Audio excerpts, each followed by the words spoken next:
प्यारे दोस्तों, आज मैं आपको इब्ने कंजूर की कहानी का तीसरा हिस्सा सुनाने जा रहा हूँ, जिसमें इब्ने कंजूर ने मोहम्मद ईसा दाऊद को जिन्नात की हुकूमत, इनके बादशाहों, इनकी जंगों और रूहानी ताकतों के बारे में वो राज बताए जिन्हें सुनकर खुद दाऊद हैरान रह गए। मोहम्मद ईसा दाऊद ने इब्ने कंजूर से पूछा, क्या तुम जिन्नात की कोई हुकूमत या बादशाहत होती है? क्या तुम सब आजाद जिंदगी गुजारते हो? इब्ने कंजूर ने हल्की सी मुस्कुराहट के साथ जवाब दिया, हमारी दुनिया तुम्हारी दुनिया की तरह मुनज़्ज़म है। हमारे भी बादशाह, अमीर, वजीर, फौजें, लश्कर और अदालतें मौजूद है। हमारे यहाँ भी कवानीन है और जिन इन कवानीन की खिलाफ वर्जी करे उसे सख्त सजा दी जाती है। मोहम्मद ईसा दाऊद ने हैरत से पूछा, क्या तुम्हारे यहाँ भी जंगें होती हैं? इब्ने कंजूर ने गहरी सांस ली और कहा, हाँ, बहुत सी। हम में से मुसलमान जिन्नात और काफिर जिन्नात के दरमियान जंगें अक्सर होती रहती हैं। काफिर जिन्नात इब्लीस के ताबे हैं, जबकि मुसलमान जिन्नात अल्लाह और कुरान मजीद की इताअत करते हैं। ये जंगें सदियों से जारी हैं, कभी समुंदर में, कभी फिजाओं में और कभी जमीन के अंदर।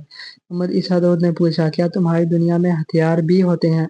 इब्ने कंजूर ने कहा, हमारे हथियार तुम्हारे हथियारों से मुख्तलिफ है। हम आग, धुआं, तवानाई, आवाज, रोशनी और मिकनातीसी लहरों के ताबे हथियार इस्तेमाल करते हैं। हमारे पास ऐसी आवाजें हैं जिनसे इंसान बेहोश या हलाक हो सकता है। बाज़ औक़ात हम जुमके की शक्ल में गुजर जाते हैं और तुम हमें महसूस तो करते हो मगर देख नहीं सकते। इसलिए तुम अक्सर कहते हो, अचानक कोई हवा का झोंका आया और चिराग बुझ गया। असल में वो अक्सर हम जिन्नात का गुजर होता है। मोहम्मद ईसा दाऊद ने संजीदगी से पूछा, क्या तुम लोगों में भी सच और झूठ का फर्क होता है? इब्ने कंजूर ने कहा, बिल्कुल होता है।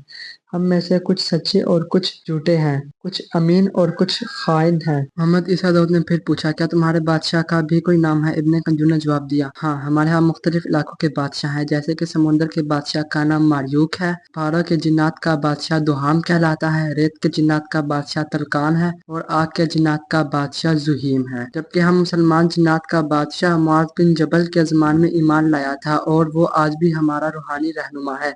मोहम्मद ईसा दाऊद ने पूछा, क्या तुम लोगों के दरमियान अदालत और काजी होते हैं? इब्ने कंजूर ने कहा, हमारे यहाँ भी काजी और मुसन्निफ होते हैं। जब हमारे दरमियान झगड़ा हो जाए तो हम अपने काजी के पास जाते हैं, वो कुरान और शरीयत के मुताबिक फैसला करता है। हमारे काजियों में से अक्सर वही जिन होते हैं जो सहाबा कराम के ज़माने से ईमान लाए होते हैं।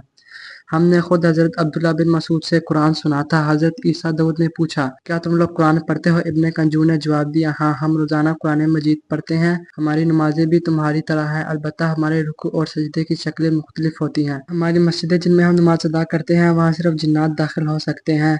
इन मसाजिद की दीवारें रोशनी से बनी होती हैं और वहाँ का माहौल बहुत पाकीज़ा और खुशबूदार होता है। मोहम्मद ईसा दाऊद ने पूछा, क्या तुम्हें इंसानों की बातें सुनने की इजाज़त है? इब्ने कंजूर ने कहा कि हम कोशिश तो करते हैं, लेकिन अल्लाह ने आसमान की हिफाजत फरिश्तों के सुपुर्द कर दी है। अगर कोई जिन आसमान की तरफ जाने की कोशिश करता है तो शहाब साकिब यानी आग के गोले से जला देते हैं। यही वो मंजर है जो तुम जमीन से आसमान पर टूटते हुए तारों की शक्ल में देखते हो। मोहम्मद ईसा दाऊद ने पूछा, क्या तुम इंसानों के ख्वाबों में आ सकते हो? इब्ने कंजूर ने मुस्कुरा कर कहा, हाँ, मैं ख्वाबों में दाखिल हो सकता हूँ। हम बाज़ औक़ात शैतान के हुक्म से इंसानों के ख्वाबों में खौफनाक शक्ल में आते हैं ताकि इन्हें डराया जाए, लेकिन हम मुसलमान जिन्नात सिर्फ इस वक्त ख्वाब में आते हैं जब हमें अल्लाह की तरफ से कोई पैगाम पहुंचाना होता है। ईसा दाऊद ने सुनकर कहा, तुम्हारी ताकत तो बहुत अजीब है। क्या तुम लोग इंसानों पर असर डाल सकते हो? इब्ने कंजूर ने कहा, हाँ, मगर हम सिर्फ उन इंसानों पर असर डाल सकते हैं जो गाफिल, गुनहगार या बेवजू होते हैं। जो इंसान हमेशा वजू में रहता है, कुरान मजीद पढ़ता है और सोने से पहले आयतुल कुर्सी पढ़ता है, हम इस पर हावी नहीं हो सकते। तो ये था सोम हिस्सा, जिसमें जिन्नात की बादशाहत, हुकूमत, अदालतें, इबादतगाहें और रूहानी कुव्वतों के हैरानकुन अंगेज पहलू बयान हुए।